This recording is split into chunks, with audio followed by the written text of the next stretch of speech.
جا قريش وعادتي هبو إلاء يكرت بو عزيداني جنكي يعني سيون دي أخوال لسر جنكي كي تنزيكي نكي كجنكي بان يكرت ياي ورا باسجي يا سيون مقادر سيون ناشكن يعني شو سيون دكي كناوي الله بكاري أنا بوجي بو عزيداني جنكه سيون دكي بكاري هنا بو عزيداني خيزانك بم آيات الله جل جلاله قد غيكر فرمي شوار مان زياتر بوتاني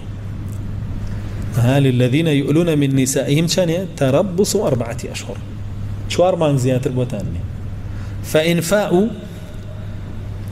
إيفائيش دوق سيتيا فيعني جيرانوي وش كان دي سيونك دوك زيني كاب شاهد أملا قسيكا بدم بيان اليو بشاهد بن هو من إيفاء مكرد ومجنا إذا لم ودوا جماعي لقلك مو كفاردي سيون دكم ده ترجماعي خوي لقلك أو كشينا عندك ترى لين بيز با دو شاهد أوانك خوي بانجيكا جماعي لقلك أو دو أي كفارة ده بلان بويني لچان مانگ زياتر بي لچوار مانگ زياتر بي بويا فرمي تربصوا 4 أشهر چوار مانگ فإن فاءوا فإن الله غفور رحيم أجر بيش چوار مانگ بيجرته والله جل جلاله شيء غفور رحيم يعني لي خوش بي لو تاوانك كردويتي كإلاء باشا هو برحمي شرحمي بيك بركة خاتني وان خوي جنك